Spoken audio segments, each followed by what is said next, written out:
medida que forem surgindo dúvidas aí dentro do Masterclass, podem deixar aqui no chat, no final a gente vai ler a pergunta de todo mundo, viu? Uma boa aula e aproveitem bastante aí o professor. Bacana. Obrigado, Henrique. O Henrique, para quem não conhece, é colaborador da FGI. Ele dá aí todo um suporte para nós nessa parte de divulgação de toda a nossa programação. É o responsável por essas artes, né, que vocês recebem aí nos grupos. Então, ele é um cara aí que tem um papel, como cada um tem, né, mas um papel fundamental aí na maneira como essa informação chega para vocês, tá? Dá licença só um pouquinho, pessoal. Deixa eu tirar um encosto aqui que está me incomodando. Aí, não está adiantando de nada, está atrapalhando. Pronto. Moçada, olha só. Eu não sei, né, se tem algum presente que ainda não me conhece, mas eu sou o professor Carlos Solé, também sou o coordenador do MBA em Banking e Mercado de Capitais.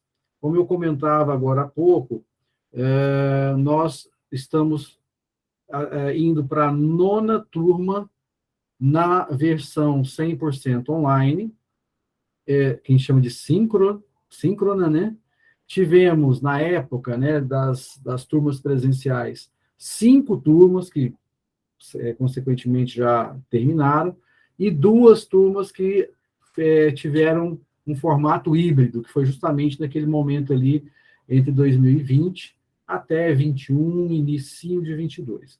Então, se a gente somar aí, né, são 7 turmas presencial e semi-presencial, híbrido, que a gente chama, e agora 8 já rodando, 5 dessas 8 já terminaram, então a gente está falando 13, 14, quase 15 turmas. Se a gente colocar aí uma média de 30 pessoas, eu estou falando 30 porque tem turma que é maior, tem turma que é menor, mas numa média aí de 30 pessoas, a gente já ultrapassa aí o número de mais de 400 alunos, já encostando na casa dos 500 alunos, só nesse MBA de Banking e Mercado de Capitais. E o objetivo hoje aqui, eu tenho aí, para quem já me conhece há algum tempo, né, eu tenho uma experiência de mercado financeiro que eu costumo dizer que é desde sempre, porque foi praticamente a minha primeira atividade profissional, quando eu cheguei no mercado financeiro, desculpa, no mercado de trabalho, e é ela desde então, né? Ou seja, foram 20 anos em banco, e os últimos 18 anos, inclusive completou agora em agosto, como assessor de investimentos.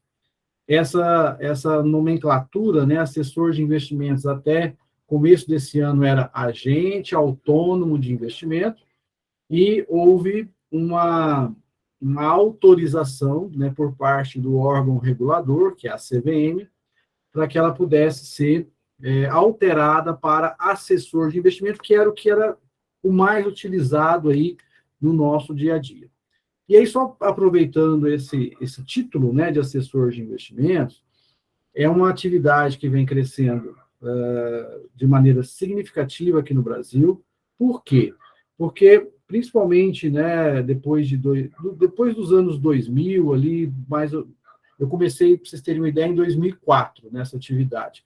Nessa época, era uma atividade ainda pouco conhecida, basicamente, nós atuávamos só com renda variável, ou seja, bolsa de valores, numa época em que a bolsa estava começando, né, a ir para o meio eletrônico, então ainda existia aquele pregão viva voz, aquela confusão toda que vocês já devem ter visto, e aos poucos, né, essa figura do assessor foi ganhando espaço, fazendo com que muitos investidores buscassem essa assessoria, ou seja, essa ajuda, essa colaboração, essa cooperação na hora de construir a sua carteira de investimentos. Tá? De 2008, em 2008 nós tivemos, né, uma crise, que foi a crise do subprime, que é aquele segmento do mercado imobiliário americano. Isso deu uma balançada geral a nível mundial em títulos, em vários tipos de títulos que tinham como lastro esse mercado imobiliário americano. E aí, de lá para. E nessa época, as bolsas caíram de maneira bem expressiva, e as corretoras que tinham o seu negócio 100% vinculado à bolsa se viram num momento bastante crucial, porque aquela fonte de receita que eram as operações de bolsa secaram, né? Ou seja, diminuíram consideravelmente. E elas tiveram que se reinventar. E aí passaram, né, a cada vez mais se tornar casas de investimento, casas completas. Hoje, de lá para cá, e hoje, né, chegando aos dias de hoje, as corretoras conseguem atender o seu cliente não só nessa parte de investimento de renda variável, mas em todo o portfólio de investimentos disponíveis hoje no mercado financeiro. Desde a renda fixa mais tradicional, com exceção da poupança, né, que ainda é vamos dizer assim, um privilégio, né, dos grandes bancos, se é que a gente pode dizer que é privilégio, porque a poupança, a gente, né, sabe que ela é importante, ela tem o seu papel, é um investimento mais conhecido, mais popular, mais democrático, vamos dizer assim, mas nós vamos estar vendo, né, nesse breve encontro nosso hoje, que o mercado oferece uma série de outras opções, tão seguras quanto, ou seja, com um grau de risco baixo, mas conseguindo proporcionar uma rentabilidade bem interessante. Então, pessoal, a ideia aqui é passar um pouco como é que é essa experiência nossa de assessor de investimentos, como ela no dia a dia acontece, como normalmente nós conduzimos esse trabalho, essa prestação de serviço junto aos clientes que nos procuram, que a gente prospecta, que fazem parte da nossa carteira de investimentos. E aí a ideia, né, é mostrar que eu atendo o cliente que tem um perfil para ativos de baixo risco, ativos de risco moderado e ativos de risco elevado. Então, esse profissional, e é importante que vocês entendam bem isso, caso não, né, porque eu entendo que essa atividade de assessor de investimentos, como eu comentava agora há pouco, ela cresceu de maneira significativa, tem sido uma opção de carreira para muita gente egressa de banco, ou seja, saiu porque foi desligado, saiu porque não queria mais aquela rotina, ou quer continuar no mercado financeiro, ou seja, quer ter quer empreender, né? Ou seja, quer ter o seu próprio negócio, mas não sair do mercado financeiro. Então, essa é uma atividade, eu sou suspeito para falar, claro, mas, ao mesmo tempo, ela é muito gratificante, porque a gente consegue, junto com o cliente, construir, né, vamos dizer assim, esse legado que é proporcionar a ele a construção de um patrimônio financeiro, sempre respeitando, e eu vou mostrar daqui a pouco, né, o perfil. E o ponto positivo disso tudo é que tem, vamos dizer assim, mercado, bastante mercado para esse tipo de profissional e excelentes, né, casas, quando eu digo casas, instituições que vocês irão, em algum momento, se conectarem para poder ser o representante dela junto aos seus clientes. Tá? Então, vamos lá. Como o Henrique colocou, vocês podem, né, ir compartilhando possíveis dúvidas, esclarecimentos no chat, e aí depois a gente reserva um espaço aí para estar trocando essas informações com vocês, tá bom? Eu vou compartilhar aqui uma tela e a gente vai conversando. Você já conhece meu jeito aí de ministrar as aulas, né? Eu gosto de colocar, dar umas rabiscadas junto, destacar alguns pontos, então aqui não vai ser diferente. A gente intitulou, né, o encontro de hoje de Orientando Investimentos Financeiros, e aí pegando desde a renda fixa até a renda variável, na nossa perspectiva de assessor de investimentos. E essa é uma, vamos dizer assim, uma prática, né, que a FGI adota como uma forma de estar sempre conectada com vocês, né, esse, esse aluno que ele é egresso porque já terminou o programa, ou está conosco porque está cursando, mas aqui na FGI a gente usa uma expressão, né, que eu gosto sempre de repetir. Nós não temos na FGI ex-aluno. Tá? Uma vez que você é um aluno FGI, você sempre vai ser. Tá? Nós temos essa cultura de ter sempre vocês como parte do nosso sucesso. Então, não esqueçam disso, tá? Aqui, pessoal, eu quis, né, começar usando na verdade, três, tá? Dados atuais, super recentes. Por quê? Dados da economia, tá? Por quê? Porque isso aqui, gente, para qualquer decisão que vocês venham tomar relacionada a investimentos, seja para vocês próprios, seja para o atendimento ao seu cliente, eles são fundamentais para embasar a informação que vocês querem construir junto ao cliente de vocês.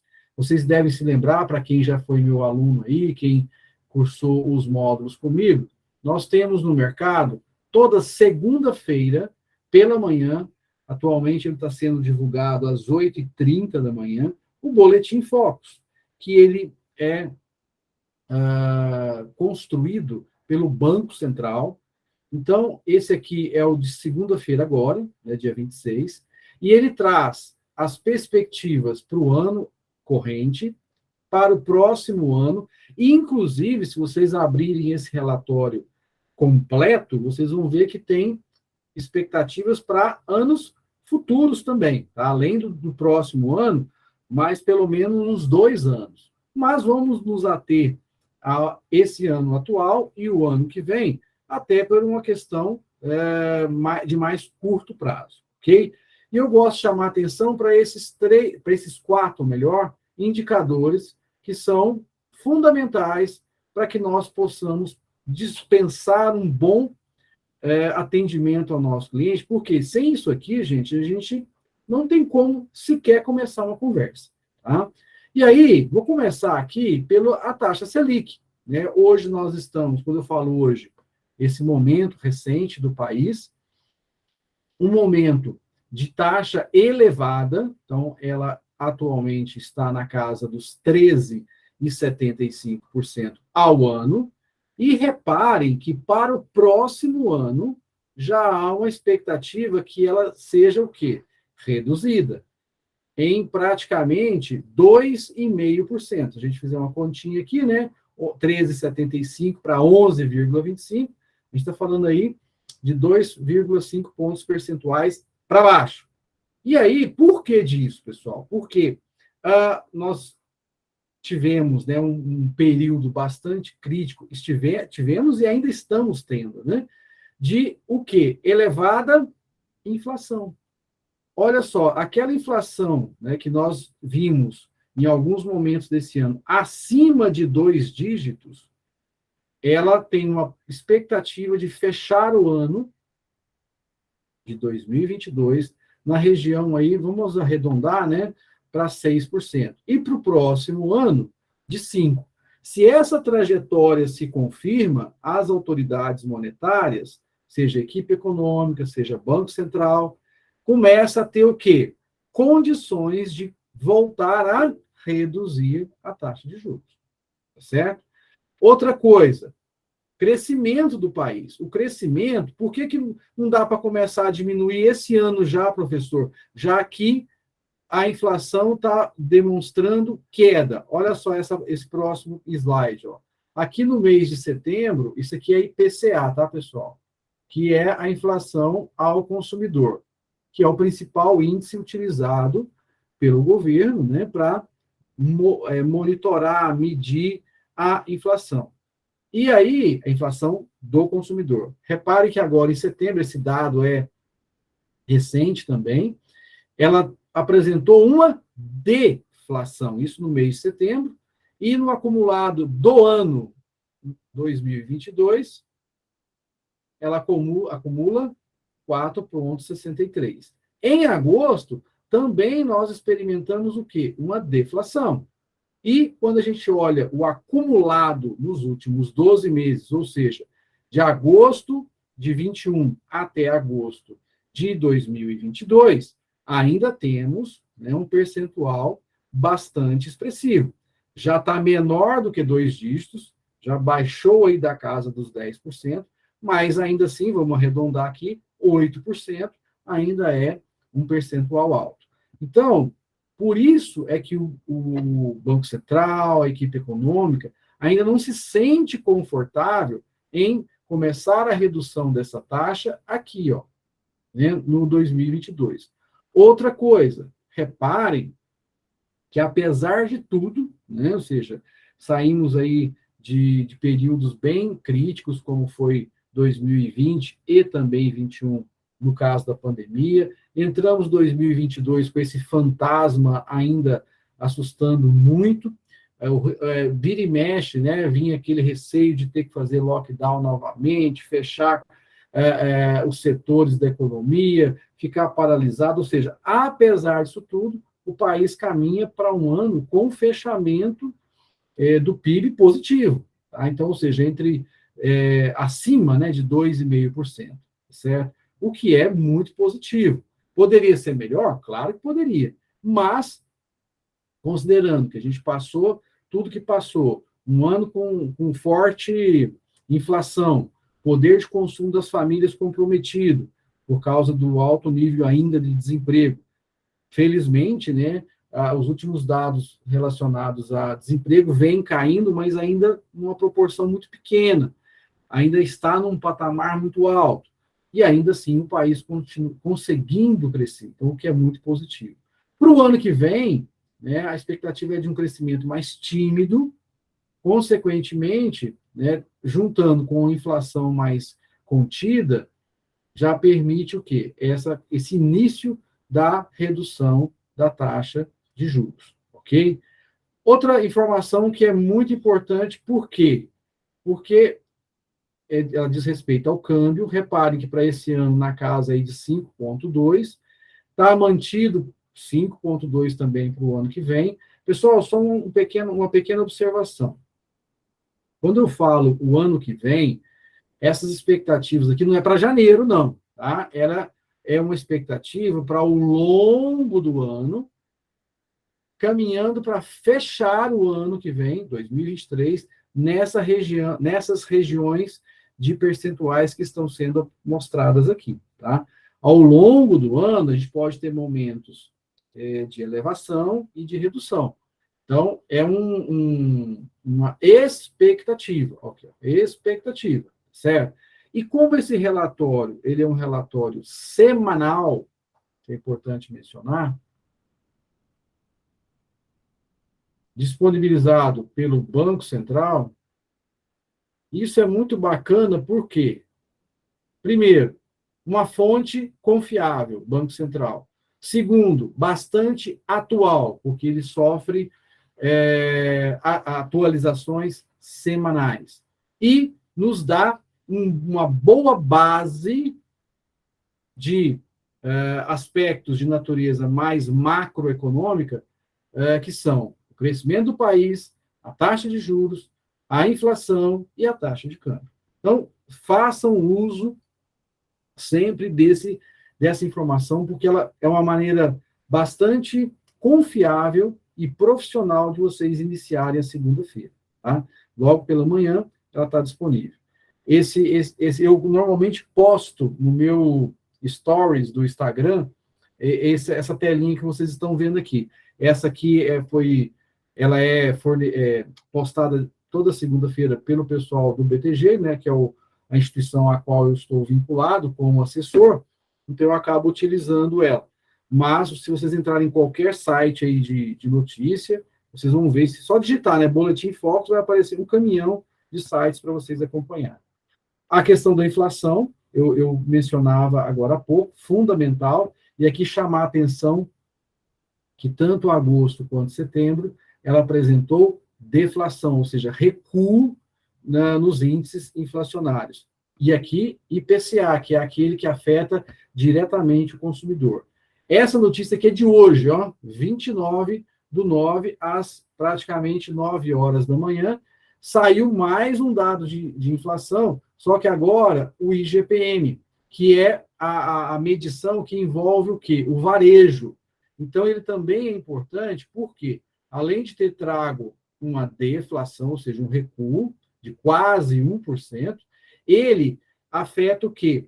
A parte do fornecedor, do varejo. Então, se lá no varejo está tendo uma queda nos preços, naturalmente essa queda vai fazer com que os preços na ponta, ou seja, do consumidor, também continuem a cair. Então, ou seja, uma notícia muito boa que saiu hoje. A expectativa era, o resultado veio em linha com a expectativa do mercado.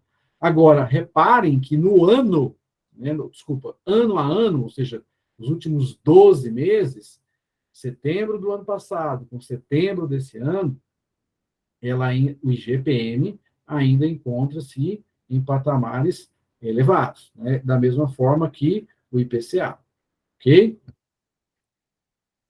E aí, né, eu deixo esse slide aqui, porque nessa hora, com base nessas informações, aí vocês têm que responder a pergunta do cliente, ou de vocês próprios, ou de alguém que vocês estão assessorando. Aonde eu coloco o meu dinheiro? Né? Aí, pessoal, uma colocação que eu sempre gosto de fazer. Não existe receita de bolo. Como assim, professor? Pessoal, cada cliente é um cliente. Cada cliente tem uma maneira principalmente de encarar o fator risco. Por isso é fundamental que a figura, né, sua perante esse cliente, perante as pessoas que você está assessorando, compartilhando o seu serviço, é fundamental. Segurança na hora de falar. Por quê, pessoal? Olha só, o grande portfólio de produtos, e aqui eu estou colocando só vamos dizer assim, a categoria, né, a classe de ativos. Renda fixa, fundos de investimento. Aí, dentro do fundo de investimento, eu tenho fundo conservador, eu tenho fundo moderado, eu tenho fundo agressivo. Então, ou seja, reparem, né, que tem muita coisa. Previdência, ações, seguros. Como assim seguros, professor? Seguro é investimento, pessoal. Dependendo do que o cliente chega para você, para poder demandar, seguro sim pode ser uma forma de compor uma carteira de investimentos. Tá? Operações estruturadas, que aí normalmente envolve, né, mais de uma classe de ativos. Fundos imobiliários, que é uma categoria dentro de renda variável. E aí a gente pode, né, pessoal, dentro de cada uma dessas categorias aqui, abrir o leque de mais opções. Tá? Então, por exemplo, se eu falo em renda fixa, né, começando aí pelo mais simples, ou pelo menos o menos complexo, nós temos a figura, por exemplo, do Tesouro Direto, que é um tipo de ativo de renda fixa. E eu posso chegar nesse ativo de renda fixa utilizando, por exemplo, uma corretora, como o BTG, como a XP, ou posso chegar aqui uma seguradora, eu falei agora há pouco, né, a Mafra é uma, a Gávea, por exemplo, é uma gestora independente, JGP é uma gestora independente, Banco Modal é um banco que tem um braço de investimentos. Ou seja, eu tenho no mercado, além daqueles bancos tradicionais que dispensam apresentações, Itaú, Bradesco, Santander, Banco do Brasil, Caixa Econômica, Sistema Cooperativo, Sicob, Sicredi e por aí vai, nós temos todas essas outras opções de estruturas de instituição financeira que estão à disposição hoje da clientela. Por que eu estou chamando a atenção disso, gente? Porque se vocês, enquanto profissionais do mercado, sejam no formato de assessor, seja prestando serviço para uma instituição, vocês têm uma grande oportunidade de se credenciar ou se vincular a uma dessas instituições, certo? Então, o mercado está cada dia mais, vamos dizer assim, propício, né? E procurando, e, gente, olha, eu tenho acompanhado, né, pelo meu LinkedIn, eu acompanho, né, algumas instituições financeiras, bancos, acompanho algumas gestoras e acompanho algumas corretoras também. Pessoal, vocês não têm ideia. Eu acompanho ali aquela parte de vagas, né, para colocação em banco, em corretora, em cooperativa de crédito, e essas vagas ficam ali sendo anunciadas por semanas, às vezes até meses. Por quê, pessoal? Porque está faltando profissional. E aí, gente, como em qualquer profissão, né? E nessa aqui não é diferente. Sempre tem um bom profissional e aquele que não é tão bom.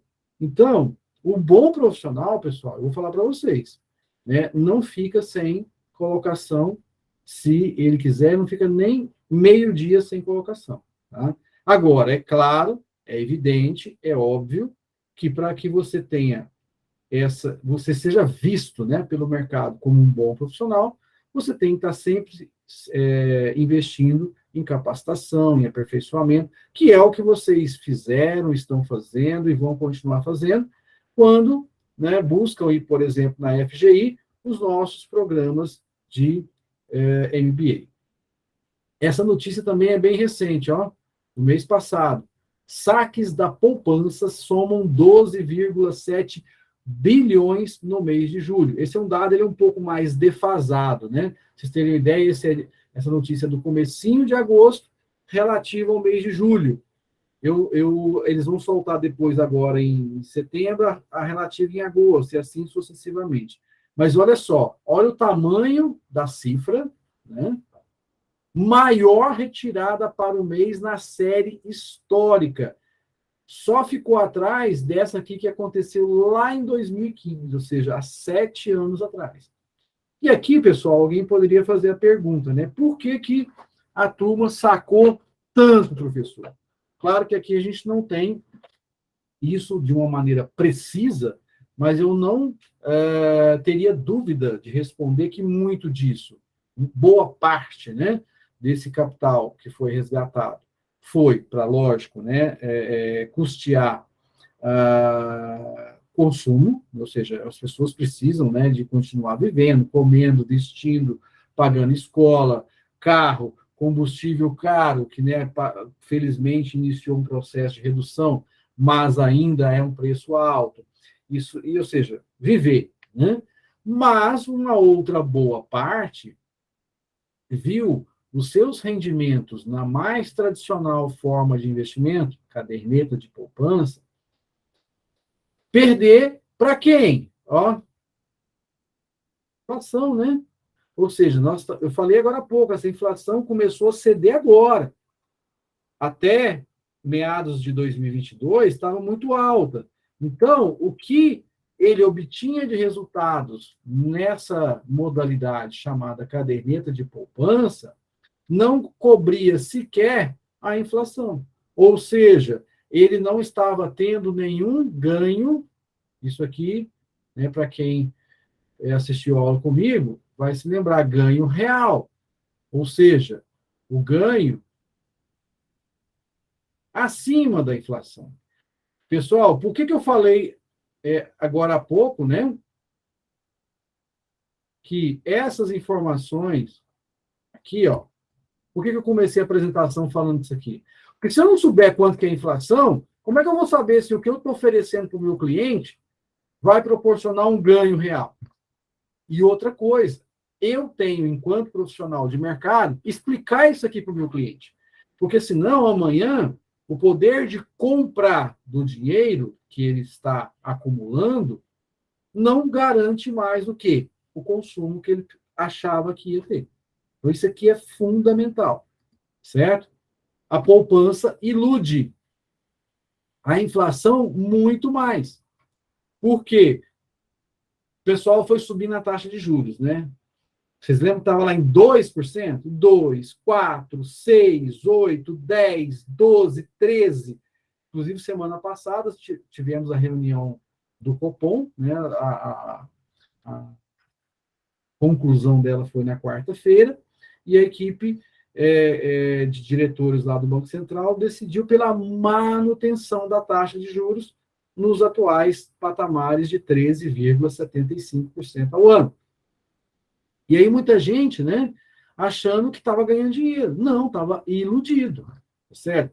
Por quê? Porque lá na poupança, esse dinheiro que ele estava, aquela rentabilidade, né, que ele estava usufruindo, e aí vocês sabem que quando a Selic ultrapassa 8,5% ao ano, a regra de remuneração da poupança não é mais 70% da taxa Selic, e sim aquele 0,5% mais a TR, que no frigir dos ovos dá 6% ao ano. Bruto, né, gente? Bruto. Alguém que fala, por que bruto, professor? Porque na poupança não tem imposto de renda. Eu sei. Só que eu acabei de falar do efeito de quê? Da inflação. Ó, a inflação come, né? Ou seja, o seu poder de compra. Aquele valor que você achava que valia X, não vale mais. Ou seja, aquele mesmo dinheiro que você comprava um ano atrás, determinada quantidade de produto, aqui não compra mais.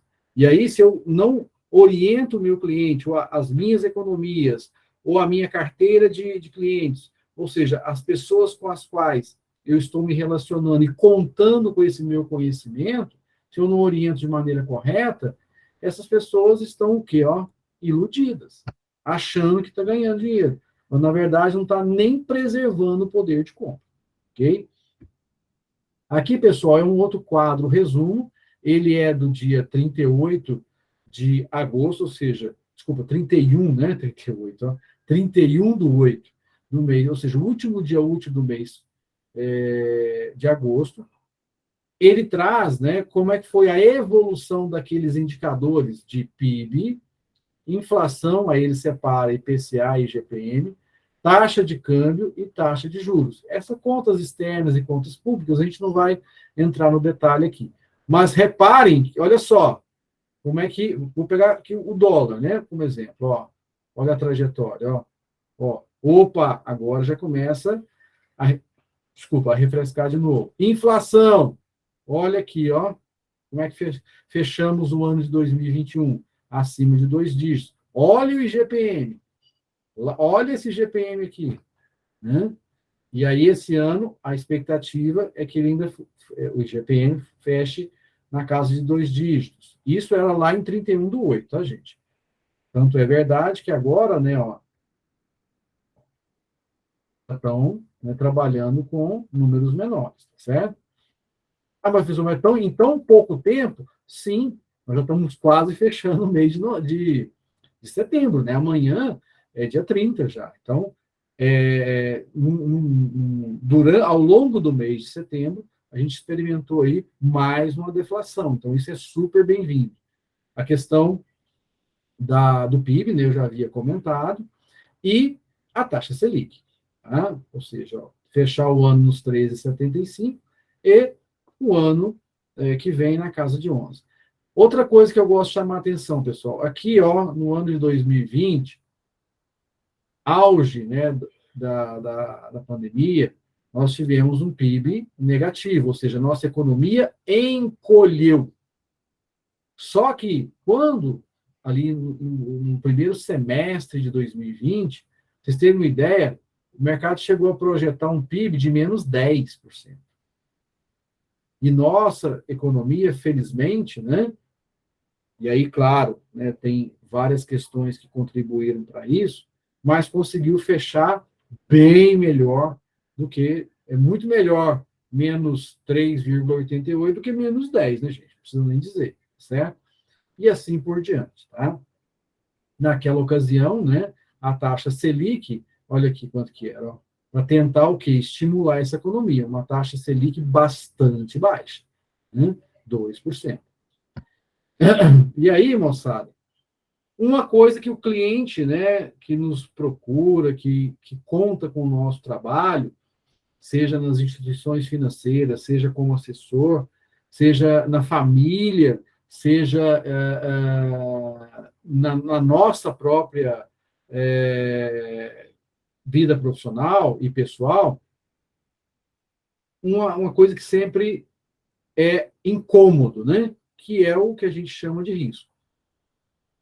E aí, moçada, a notícia é a seguinte: o risco sempre vai existir, ora em maior grau, ora em menor grau. Mas a vida é um risco, não tem como a gente fugir disso, certo?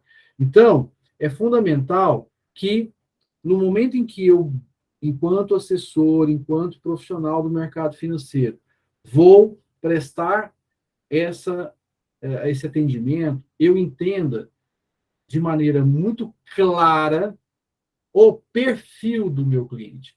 No mercado financeiro, isso aqui é conhecido também como suitability, né? Ou seja, é o perfil do investidor, tá? Mas em algumas instituições, esse termo, né, suitability, é bastante utilizado, por exemplo, nas corretoras, tá? E eles necessitam de uma atualização periódica. Então, normalmente a cada 2 anos, o cliente, mesmo ele não tendo mudado o seu perfil, é necessário que ele refaça o seu perfil, certo? E às vezes a gente percebe que nesse intervalo de 2 anos, um cliente que inicialmente tinha como resultado do seu perfil o conservador, ele vai conhecendo, vai entendendo mais, se sentindo mais seguro, e o perfil já muda para um moderado, ou até mesmo para um moderado agressivo, que é aquele sujeito que já está querendo experimentar um pouquinho mais de risco. E aí, pessoal, isso aqui eu gosto e faço questão de reforçar muito com as pessoas que chegam até mim para ter a minha assessoria. Meu amigo, qual que é o seu perfil? E, por favor, seja sincero. Sabe por quê, pessoal? Porque eu já cansei, né? Já cansei de perceber que o cliente ele manipula, né, as respostas para poder. Ele é conservador, por exemplo, e aí ele vai manipulando as respostas para chegar aqui, por exemplo, ou para chegar aqui. E aí, quando ele chega aqui, né, quando ele chega aqui, não, quando ele começa a investir com esse formato aqui de investimentos, vou pegar aqui como exemplo, né? Moderado agressivo. 60%, vou arredondar aqui, tá, pessoal? 60% em renda fixa, 30% em perfil multimercado, que o multimercado ele é equivalente a um moderado, tá? E 10% em renda variável. E aí, por alguma razão, né, esses dois percentuais aqui começam a não ir tão bem e a rentabilidade começa a ficar comprometida, ele reclama, né? Ou seja, ele questiona. Nossa, mas esse negócio não está rendendo, esse negócio está dando negativo, e começa toda aquela incomodação que vocês já devem, com certeza, ter vivido, certo? Então, é muito importante. Esses percentuais que aqui estão, pessoal, eles são meramente o quê? Uma sugestão. Reparem que aqui no modelo, por exemplo, agressivo, se eu somar o renda fixa mais o multimercado, dá praticamente 80% aí. E desses 100%, aproximadamente 20 apenas que vai ser renda variável, onde o risco é o quê? Risco elevado, ou alto, né? Como vocês queiram dizer. Então, ainda que eu tenho um perfil que 80% não tem um risco elevado. Eu diria que é um risco o quê? Moderado. Mas ainda assim é muito importante a gente bater isso com o cliente. Essa aqui, pessoal, é uma tela, né, de agora, setembro, elaborada por quem? Pelo BTG Pactual, e aí toda corretora disponibiliza esse tipo de ferramenta, tá? Estratégia. Para quê? Para uma carteira conservadora, uma carteira moderada, uma carteira balanceada, uma carteira arrojada e uma carteira agressiva. Reparem que enquanto aqui eu tinha 4, aqui eu já tenho 5 opções de composição de carteira para tentar encaixar o meu cliente. E, de novo, esses percentuais que vocês estão vendo, visualizando aqui, são uma sugestão.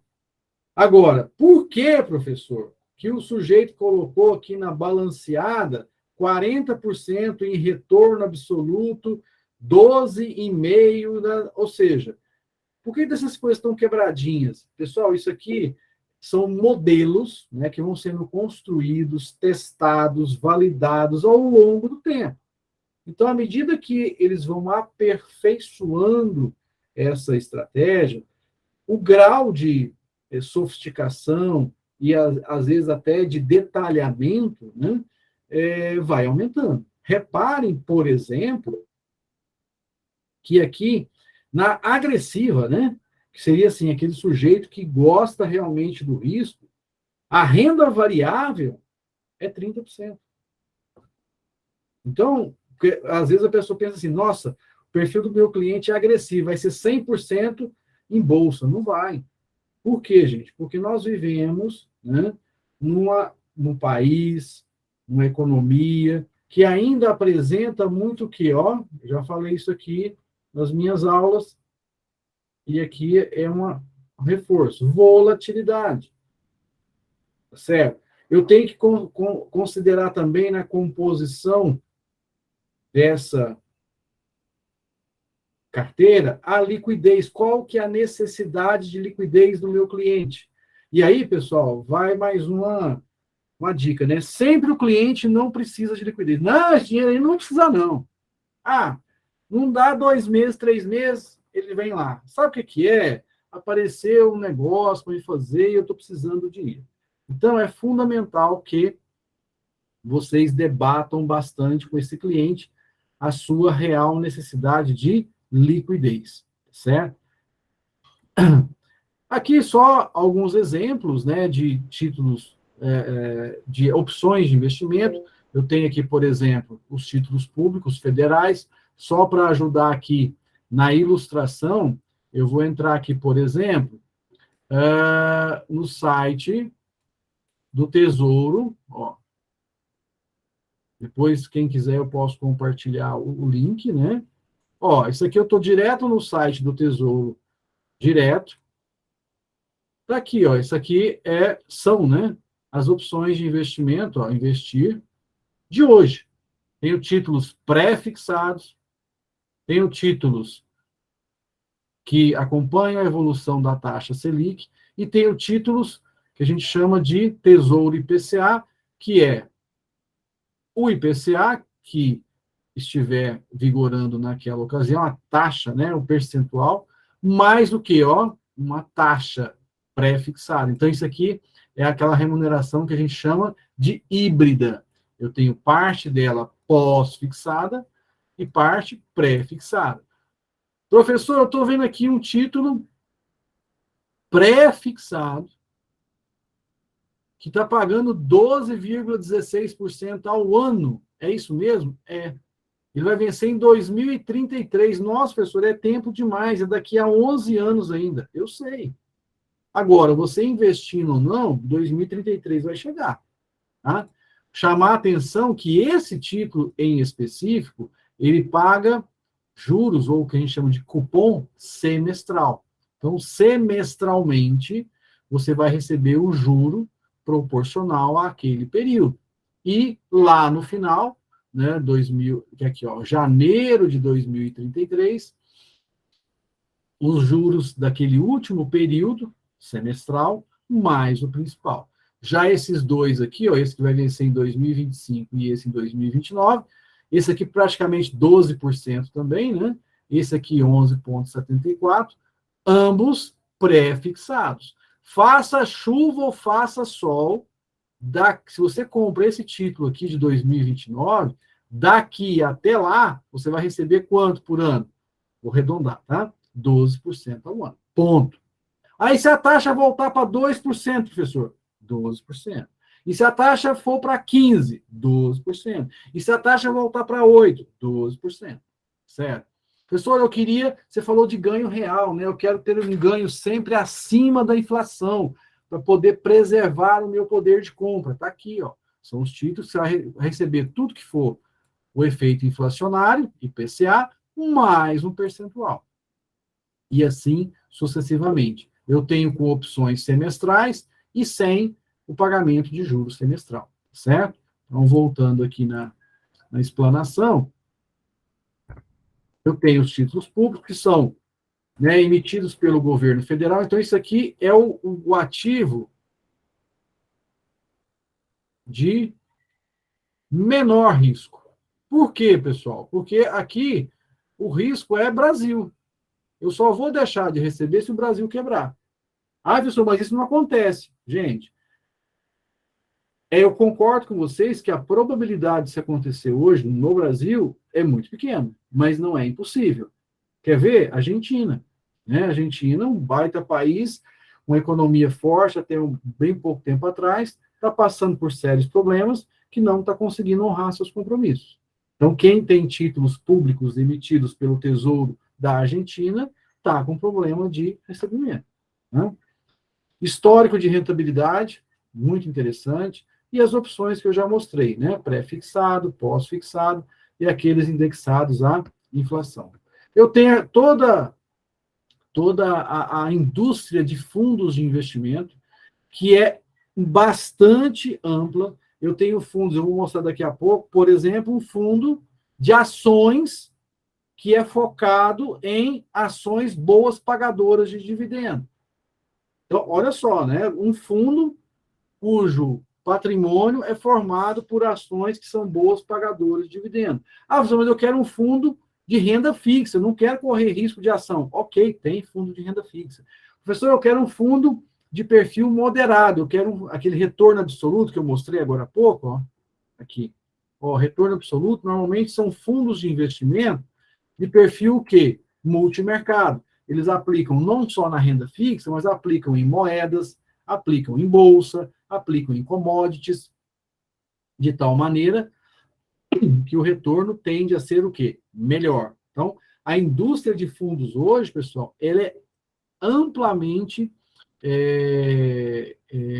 divulgada, tá? Seja nas instituições financeiras, seja nas corretoras, seja nas gestoras. Então, é um universo gigantesco. Dá para a gente fazer aqui um masterclass só de fundo de investimento. Depois, se vocês quiserem, a gente pode até trabalhar isso. Tá? Nós temos, né, as plataformas que oferecem essas comparações entre os fundos de investimento, fundos de grandes marcas e gestores em um só lugar. É possível analisar rentabilidade, taxa, gráfico, fazer comparações com todos os fundos do mercado, certo? Depois eu vou mandar para o Henrique, ele compartilha com os inscritos, um link que é bastante utilizado por nós, que é um site chamado Comparador de Fundos, tá? Ou mais, tem esse comparador de fundos e tem um que chama-se Mais Retorno. Ali é só você inserir o nome ou o CNPJ do fundo, que você consegue comparar todos os fundos existentes hoje na indústria de fundos, bem como as suas performances, valor do patrimônio, número de cotistas, histórico de rentabilidade. Então, é um negócio muito completo. Tá? Aqui, pessoal, só fazendo um pequeno parênteses, né, com vocês, ficar atento, né, que todos os fundos têm uma taxa de administração, ou seja, você está delegando para alguém, que é chamado gestor do fundo, a gestão do seu dinheiro, juntamente com um dos demais cotistas. Então, existe uma taxa de administração, tá?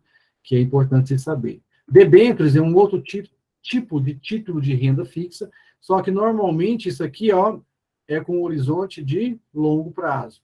Então, vocês se lembram, né, que aquela questão que eu falei agora há pouco, liquidez. Então, nesse caso aqui, a liquidez é baixa. Por quê? Se ele é longo prazo, né, a comercialização é menor. Consequentemente, se eu precisar me desfazer desse título antes do vencimento, eu vou ter uma liquidez mais difícil. Então, por isso que ela é baixa.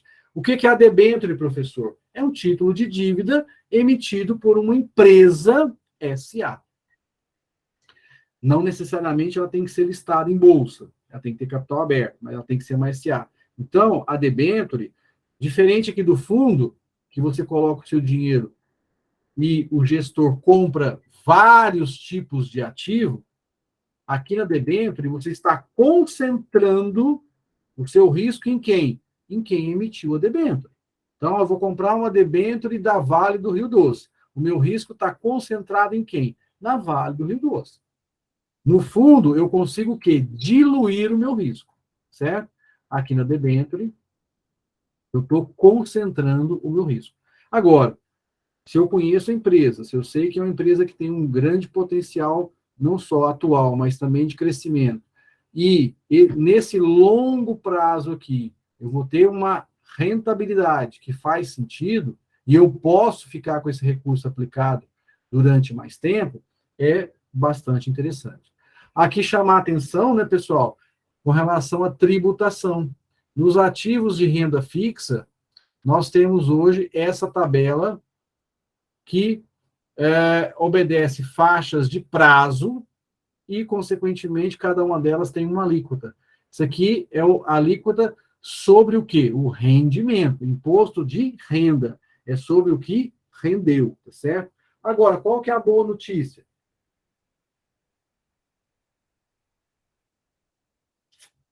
Nós temos hoje, no mercado de renda fixa, ativos com isenção de imposto de renda, como, por exemplo, as LCIs, letras de crédito imobiliária, as LCAs, letras de crédito do agronegócio, debêntures incentivadas, que são aquelas cuja emissão objetivou a captação de recursos para financiamento em infraestrutura,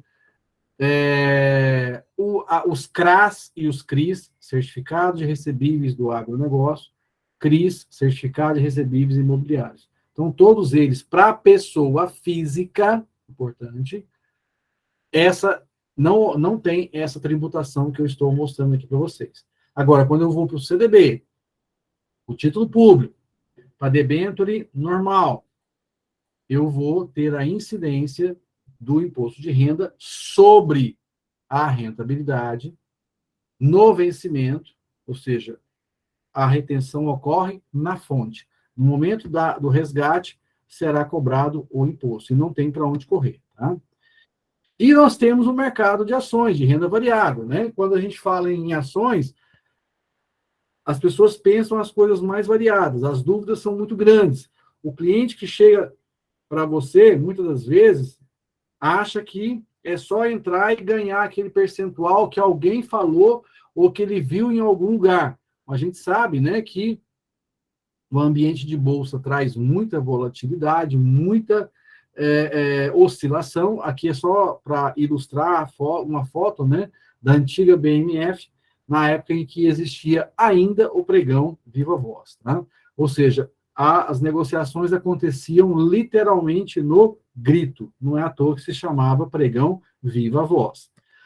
A nossa bolsa é a B3, Brasil Bolsa Balcão.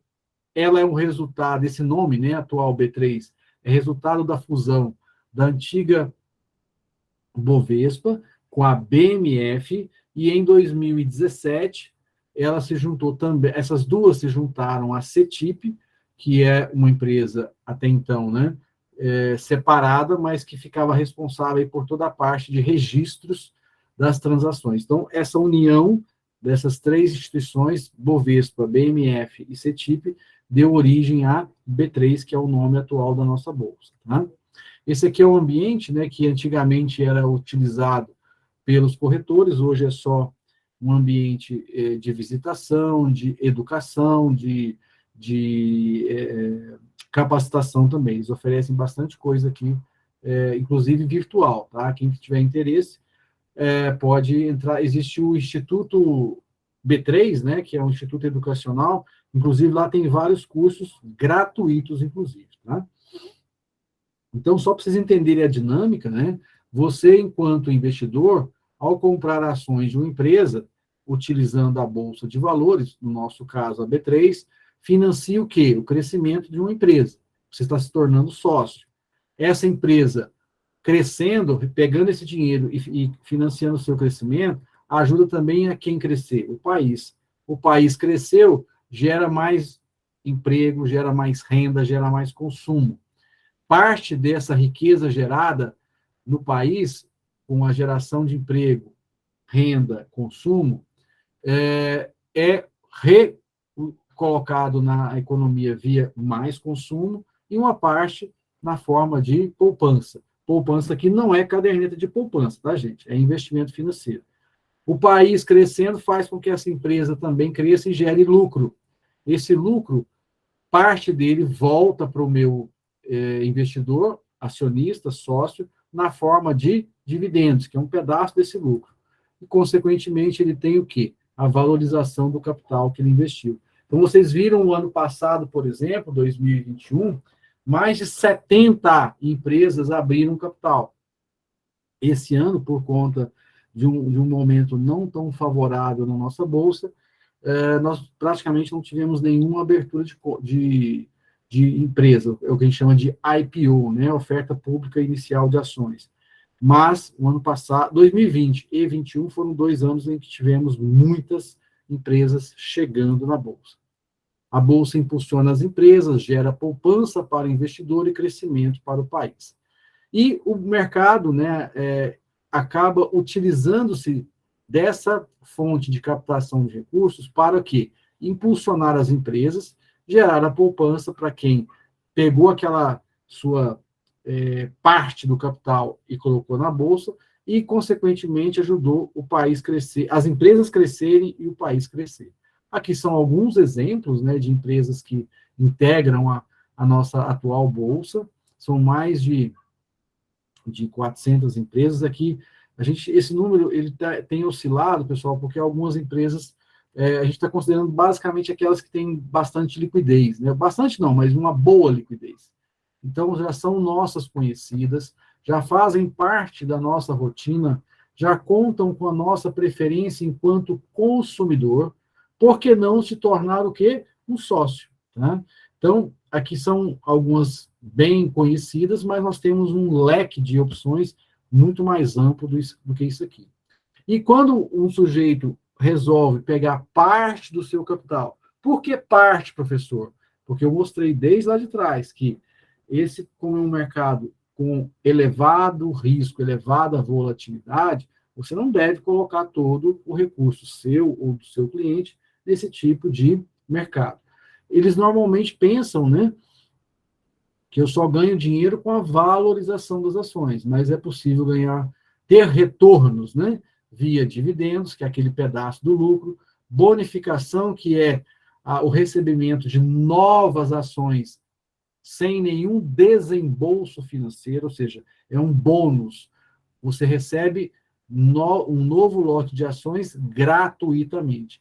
E ainda existe a possibilidade de você obter uma receita alugando as ações da sua carteira. Se você é um investidor de longo prazo, que não tem ideia de vender essas ações tão cedo, você pode disponibilizá-las para aluguel, e quem aluga essas ações paga por esse aluguel e, logicamente, ajuda a rentabilizar a sua carteira.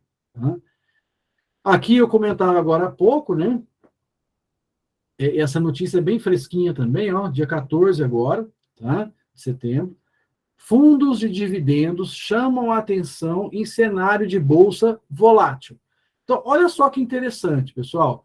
Boa parte dos fundos de dividendos rendeu perto do IDIV. O que é IDIV? É um índice que acompanha essas ações boas pagadoras de dividendos. Indicador das ações que se destacam como boas pagadoras de remunerações aos acionistas neste ano. O índice acumula o dobro do que a bolsa, desculpa, que o índice, o principal índice da bolsa rendeu. Olha só que interessante, pessoal. Aqui, né, eles fizeram um ranking, tá, que veio dentro dessa matéria que eu estou compartilhando aqui com vocês. Depois eu tenho o link dessa matéria, eu posso compartilhar também. Até dia 30 de agosto, fechamento do último mês. Tá? Aqui tem vários fundos FIAs. O que é FIA? Fundo de investimento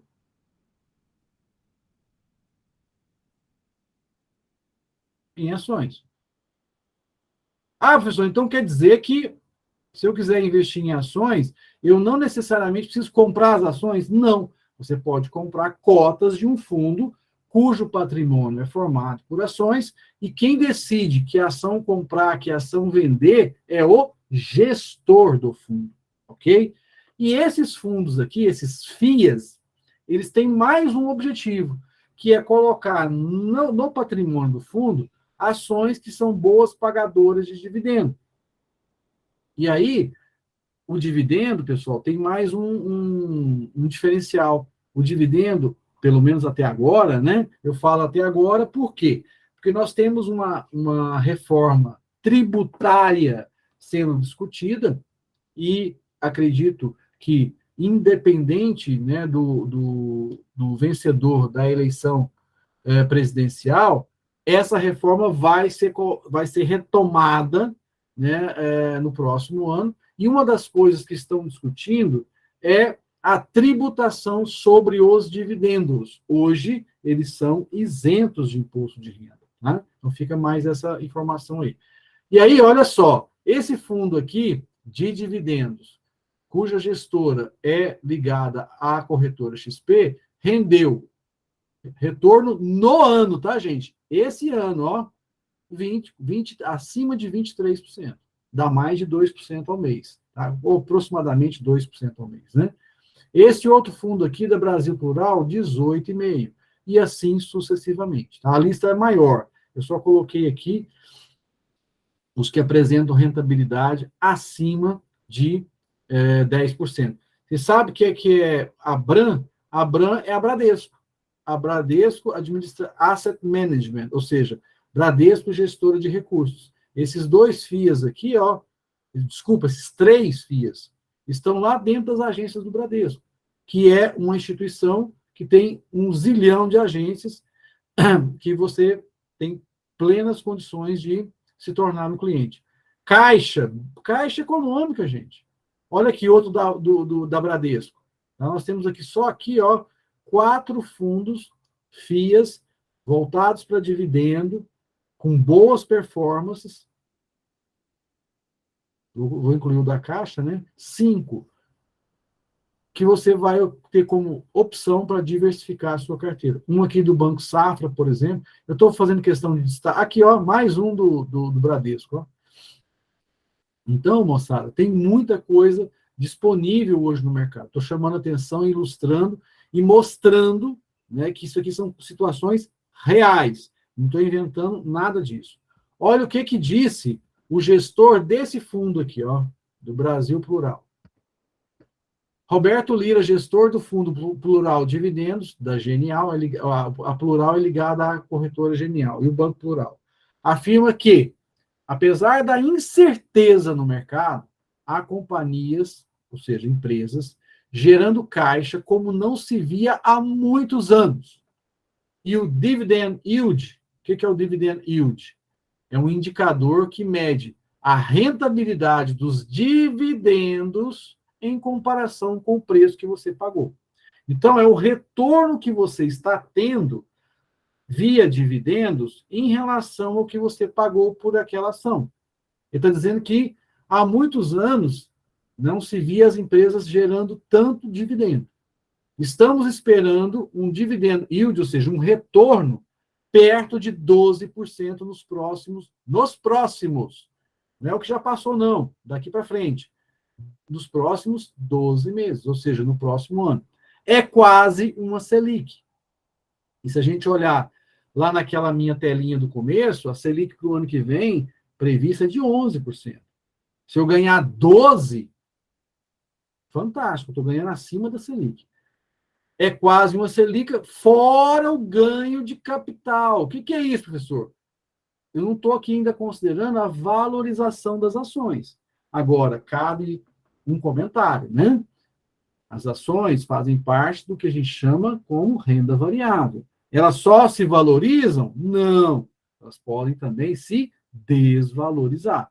Agora, pessoal, o que eu estou chamando a atenção aqui é que essas empresas, esses fundos que têm nos seus patrimônios ações boas pagadoras de dividendo, para o próximo ano, estão projetando aqui, 12% de retorno. Só com os dividendos. Fora o que as ações podem vir a subir. Isso torna os fundos de dividendos um atrativo, muito atrativos. Nossa meta é comprar ações de companhias com capacidade forte de aumentar a geração de caixa ao longo do tempo, para distribuir dividendos, empresas de qualidade que não refletem a economia geral. Então, pessoal, aquelas pessoas que ainda são inseguras, que não querem, né, se aprofundar, estudando, indo atrás de mais conhecimento. Não, eu quero aplicar em ações, mas eu não quero ter que ficar me tornando uma pessoa que não faz outra coisa na vida, não sei ficar indo atrás de informação. Põe o dinheiro no fundo de ações. Porque você está delegando para alguém, gestor, essa função. E eu estou trazendo aqui uma situação de fundo de ações mais tranquila ainda, que são os fundos de dividendos. Professor, tem fundo de ação que dá muito mais que isso? Tem, né? Só que aí não é um fundo de dividendos, é um fundo que vai tentar correr mais riscos para, consequentemente, te entregar uma rentabilidade ainda maior. Né? Outra coisa que eu queria destacar aqui, gente, é o grande aumento do número de pessoas físicas na Bolsa. Atualmente são próximos aí de 5 milhões de CPFs, o que dá mais ou menos 4,2 milhões de pessoas. Por que essa diferença, professor? Porque, às vezes, uma pessoa pode ter conta em mais de uma corretora. Então, por isso dessa diferença. Então, aqui são 5 milhões de contas, 4,2 milhões de CPFs, ou seja, pode ser que ter um CPF tenha conta em mais de uma corretora. E aí, eu já fiz essa provocação em sala de aula, e vou fazer aqui de novo, né? 5 milhões é muito, é pouco? Gente, é nada, é nada. Nós estamos num país com mais de 220 milhões de habitantes. 5 milhões não é nada. Então, isso aqui, gente, é oportunidade. Oportunidade de quê, professor? De trabalho, de prestação de serviço. Porque à medida que esse número aumenta, pessoal, essas pessoas precisam de quê? De assessoria. E no mercado, nós estamos com escassez de mão de obra para assessoria financeira. Não só de bolsa, mas de tudo. As pessoas não têm conhecimento básico de investimento. Então, está aqui uma belíssima oportunidade. Né? Aqui só para ilustrar, né, hoje essas operações acontecem basicamente nas mesas de operação, nos aplicativos, tanto de celular quanto de computador, que são os home brokers, e outras ferramentas que são disponibilizadas. Então, ou seja, o acesso hoje é de maneira muito tranquila, muito fácil. Né? E a gente acabava de falar, né? A gente se depara com isso aqui, um investidor que mal tem educação financeira e já quer, né, operar em mercados de altíssima complexidade. Então, esse cara precisa, tá, de assessoria. Precisa. Certo? Então, fica aí mais essa dica, né? Porque nós estamos cheinho de gente que faz isso aqui, ó. Faz um cursinho lá de day trade, lê um livro, assiste um vídeo no YouTube, né? E acha que descobriu a fórmula mágica de ganhar dinheiro. Se dá mal, né? Ou seja, isso aqui o sujeito... Por quê? Porque é um mercado que tem a sua complexidade, que não é simplesmente achar que fez um curso ou que lê um livro que vai dar conta. Não dá, gente, não dá. Eu tenho 18 anos que eu trabalho com isso, já vi gente perder dinheiro bastante alto nessa brincadeira. A ideia, pessoal, é uma construção de riqueza. Construção essa que precisa conhecimento, precisa disciplina e precisa de estratégia. Então, moçada, a ideia aqui é o quê? Com essa prestação de serviço chamada assessoria financeira, que vocês, eu tenho certeza, já, de alguma forma já fazem nas suas instituições, ou de forma individualizada, é mostrar para o cliente que não tem fórmula mágica, tá? Que essa construção ela é dia a dia, gradual, e à medida que ele vai crescendo no conhecimento, ele vai crescendo também nos resultados. E outra coisa, o perfil de um não é igual ao perfil de outro. Tem gente que vai demorar mais. Por quê? Porque não quer correr risco. Tem gente que vai demorar menos, porque aceita correr mais risco. Então, não desrespeitar o perfil do cliente. Isso é fundamental, para que você tenha esse cliente hoje, amanhã e sempre.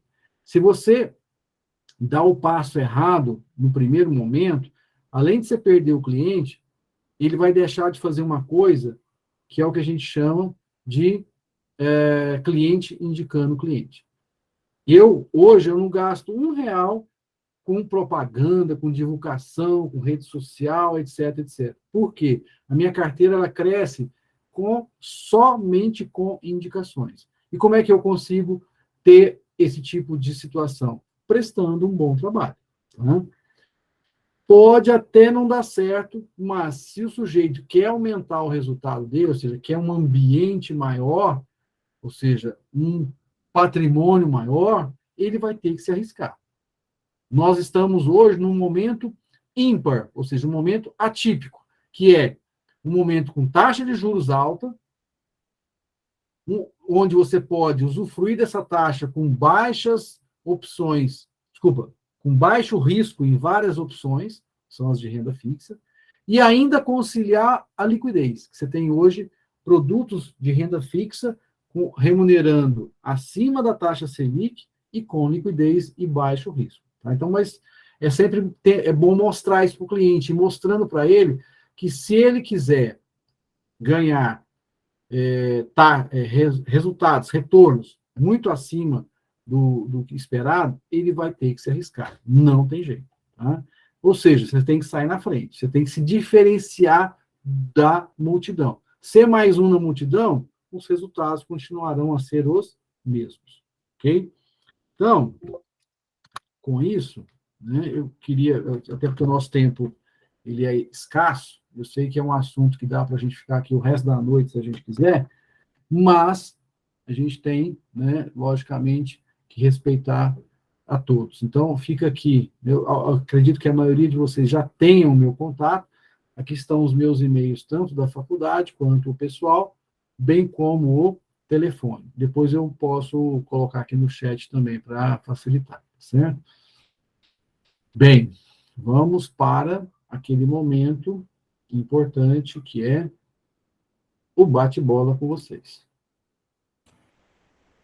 Pronto. Professor, aqui. Temos duas perguntas aqui. Vamos lá. Tá? O Elton perguntou, professor, qual a regra de alteração da Selic? Por que projetam e às vezes pega trajeto diferente?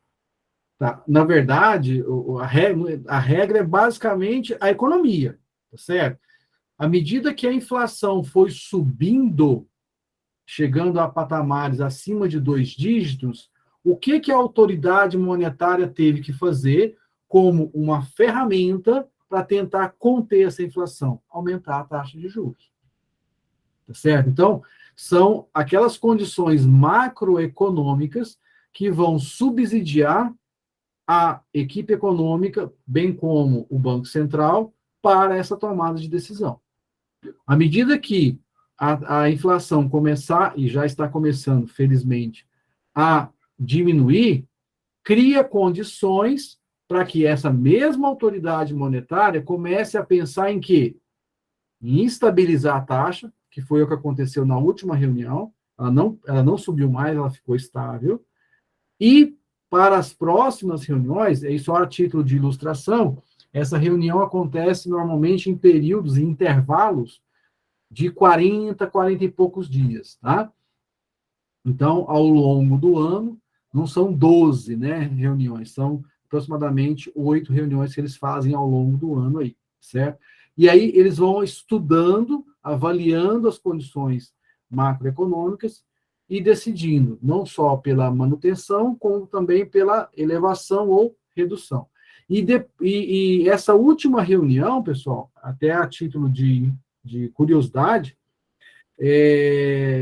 se não me falha a memória, desde 2016, a decisão não foi unânime. Ou seja, a maioria votou pela manutenção, mas teve um grupo que foi vencido, né, a votação, na votação, que queria que subisse, tá, para 14% ao ano. Então, ou seja, é uma decisão que é colegiada, né? Ou seja, não é alguém que acorda de manhã e fala, não, hoje eu vou subir. Não, tem todo um estudo, todo um aparato técnico por trás, ok? Professor, antes de passarmos para a próxima pergunta, vou passar a bola aqui para Maria José. Ela vai apresentar um pouco dos nossos cursos, falar um pouco mais sobre a faculdade FGI para a gente. Oi, Maria José. Olá, boa noite, pessoal, boa noite, professor. Coisa boa aí, muita gente aí em busca desse conhecimento, esse assunto é tão importante. Então, pessoal, apresentar aqui esse MBA fantástico, super robusto, né? Que é o MBA Bank Mercado de Capitais. É um MBA que nós já temos aí bastante turmas já formadas, turmas em andamento, porque é um mercado que cada dia exige mais do profissional, aquele profissional que atua aí na área bancária, para se qualificar, para se tornar um especialista. Tá? Então, esse MBA, ele tem essa proposta aí, esse viés de atuação. O professor já conhece, ele é coordenador desse MBA, né? E a gente tem aí um feedback muito positivo dos nossos alunos em questão de competitividade no mercado, porque é um MBA que traz uma proposta aí de atuação tanto na área de gestão, na área de estratégia, na área de negociações, que é o que o mercado precisa, né? Porque os módulos, por exemplo, de contabilidade que tem nesse MBA de gestão é fantástico, porque não adianta você ter números se você não souber fazer análise financeira. Então, é algo essencial. Então, ele foi projetado justamente para atender essa demanda aí desses profissionais da área bancária, profissionais que querem se qualificar e serem competitivos. Então, é um MBA que tem a duração curta, porém muito robusto, com profissionais de mercado. A Faculdade FGI tem esse cuidado de todo o corpo docente ser de mercado, para que vocês consigam realmente absorver e colocar em prática. Então, nós não somos aquela instituição tradicional que quer só a parte de teorias. Teoria é importante, sim, claro, mas nós somos muito pautados em aplicabilidade, que a gente tenha as aulas, os módulos no final de semana, e que no dia seguinte vocês já conseguem ir para o mercado, colocar em prática, e vocês conseguem perceber essa diferença. tá? O formato de aula da Faculdade FGI também é uma flexibilidade fantástica. Nós temos aulas aí apenas um final de semana por mês, que é muito bacana para a rotina que vocês têm aí no dia a dia de vocês.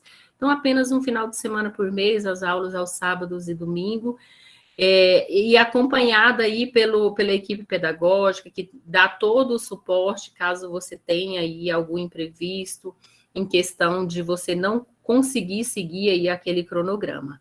Tá? Então, a FGI fica à disposição de todos vocês. Gostei muito, até vi, assim, tantas pessoas, falei, gente, a gente precisa fazer uma fotinha básica aí, né? Então, é isso aí, é um recado bem interessante. Você já tem aí os contatos do professor, tem também nossos contatos aí através do Henrique. Ficamos à disposição, temos turmas agendadas aí para outubro, uma turma que ainda tem algumas vagas, então as pessoas que já estão conosco, parabéns aí por mais esse conhecimento, e quem não está é a oportunidade de conhecer um pouco a FGI e o MBA de Banco e Mercado de Capitais. Maravilha, Maria José. Obrigado aí pelas palavras e eu só assino embaixo. Obrigada. Professor, temos mais uma pergunta aqui. Ok. O Elton mandou. Professor, digamos que eu tenha 200 mil para investir. Qual o prazo para eu viver de meus investimentos, basicamente? Tem um prazo? Ou melhor, investir em imóveis e negociar com o valor? Então, Elton, essa é clássica, né? Ou seja, o cliente normalmente chega até nós e fala, olha, eu quero parar de trabalhar, ou pelo menos diminuir, né, o ritmo de trabalho a partir de tal data, ou tal idade, quanto que eu tenho que acumular nesse intervalo entre hoje e até lá, para que eu consiga viver depois com isso. Gente, aí, não, de novo, né, não tem uma receita de bolo, certo? E primeira regra, não vou dizer nem regra, primeira condição, quanto mais cedo você começar, melhor, porque o seu tempo de acumulação é maior. Simples assim. Segundo, em que você vai aplicar? Você citou aqui investir em imóveis. Ok, é uma alternativa de investimento? Sim. Agora, é a única? Não. Por quê? Porque o imóvel, por exemplo, ele tem um problema que se chama liquidez. Você não vende um imóvel da noite para o dia, caso você tenha uma necessidade urgente. Só para vocês terem uma ideia, isso é um estudo que foi feito a nível Brasil, tá? É evidente que isso leva em consideração o tipo do imóvel, né, a localização, uma série de outras variáveis. Mas no Brasil, leva-se, em média, 8 meses para se vender um imóvel. Certo? Então, agora, se ele é mais bem localizado, claro que esse tempo encurta. E aí, às vezes, você compra, né, um imóvel numa região, acreditando que aquela região vai se expandir, o imóvel vai valorizar, você vai ter uma boa renda proveniente do aluguel e até mesmo da valorização, e essa melhoria, esse crescimento não vem. O que é pior? Naquela região, ao invés de construírem, por exemplo, empreendimentos que valorizam o imóvel, constroem empreendimentos que desvalorizam, como, por exemplo, um cemitério, um presídio. Né? E isso acontece, gente. Uma ocasião eu estava dando uma aula, se não me falha a memória, em Cuiabá, eu acho que era Cuiabá. E a hora que eu falei isso, o aluno falou assim, professor, aconteceu comigo. Eu comprei um terreno, tal parte da cidade, e passou um tempo construindo um cemitério lá. Ninguém mais queria o terreno, né? A gente sabe que... Eu até brinquei com ele, eu falei, não, pelo menos você não vai ter problema com os vizinhos, né? Então, assim, brincadeiras à parte, a gente tem que considerar... Por que eu estou falando tudo isso? Porque, inclusive, o imóvel, o risco existe. O risco de ficar vago, o risco de ter que passar por, periodicamente, né? Por reformas, e assim sucessivamente. Agora, ter o imóvel como mais uma opção, ok, né? Fazer todo um estudo, procurar um bom profissional da área para escolher bem esse imóvel. Agora, a sua pergunta, né, 200 mil, quanto que eu vou investir, qual o prazo? Gente, a conta é simples hoje, né? Vamos pegar aqui, ó, 200 mil, 10% ao ano, que é, estou fazendo a conta de 10% para facilitar, né? Mas eu falei que o ano que vem a Selic é 11%. Mas digamos que você consiga 10% ao ano. 10% em cima de 200 mil é quanto? 20 mil. 20 mil no ano. Ok? Dependendo da aplicação, isso ainda é bruto. É imposto de renda. Mas digamos que seja 20 mil já líquido, 10% líquido. Aí 20 mil, eu pego 20 mil e divido por 12, né? Para você achar qual que é a sua renda média, R$ 1.660 por mês. A pergunta é, você vai conseguir viver com R$ 1.600 por mês? Ah, não, professor, mas isso aí é só as aplicações financeiras. Eu tenho mais a minha aposentadoria do INSS, mais vou continuar trabalhando, e aí no final, né, eu vou compor essa minha renda. Ok. Aí você tem que me dizer depois, né, quanto que vai ser seu benefício do INSS, quanto que vai ser sua renda obtida continuando a trabalhar, e mais os 1.600 que você vai obter no mercado financeiro, certo? Então, assim, é uma conta que hoje, né, você tem condições de fazer e saber se esse valor te atende ou não, tá? E aí você pode fazer N simulações. Ah, em vez de eu ganhar 10% ao ano, eu ganhar 15%, eu ganhar 20%. Opa! Mas aí você já tem que começar a correr risco. E aí? É seu perfil correr risco? De repente não é. Se você já falou em comprar imóvel, muito provavelmente seu perfil é mais conservador, certo? Parece que alguém tinha levantado a mão, eu vi. Nem tem graça, né, Elton? Alguém levantou a mão, parece que eu vi aí. Se quiser falar, eu estou à disposição. Ninguém? Ninguém? Moçada, seguinte, o objetivo aqui era dar realmente essa, vamos dizer assim, fazer disso aqui um bate-papo, evidentemente, e contribuições, né, relacionadas, claro, a esse mercado financeiro e à atividade de assessor, que todos vocês aqui têm plenas condições, eu tenho certeza, de desempenhar, certo? E como eu disse mais cedo, né, é uma atividade que só cresce, tá? Só cresce. E mais do que isso, continua tendo uma demanda diária. Eu vejo vagas disponíveis diariamente, não só em instituições financeiras, como também em cooperativas, como também em escritórios ligados às corretoras. Então, né, fica aí a dica, né, nós temos aí eu costumo dizer que é uma avenida asfaltada, duplicada e iluminada para poder transitar. E aí, o que eu posso dizer é que contem comigo enquanto profissional, com a FGI enquanto instituição, que tem, né, nos seus MBAs, mais especificamente no de banking, mas também os demais, à disposição de vocês. E a nossa ideia é cada vez mais aprimorar esse produto que a gente leva para vocês. Esses, né, produtos que a gente leva para vocês. Combinado? Continuo à disposição. Agradecer aí o momento, né? O Henrique, eu vou pedir para o pessoal aqui, quem quiser, claro, né, abrir a câmera para a gente poder fazer uma foto. Aí, se você quiser registrar aí, para a gente poder, Claro. depois colocar aí nas redes. Quem puder, por gentileza, abrir, fiquem à vontade. Se não, também não tem problema, né? A gente pega a carinha aqui que fica disponível. Certinho? Vamos lá, então. Pronto. Bacana. Pessoal, o mais importante que a foto é a presença de vocês, e que eu fico realmente muito, muito feliz, e continuem a contar comigo. Beleza? Fiquem com Deus a todos, e logo, logo a gente vai fazer um outro, né, Masterclass, que vai ser...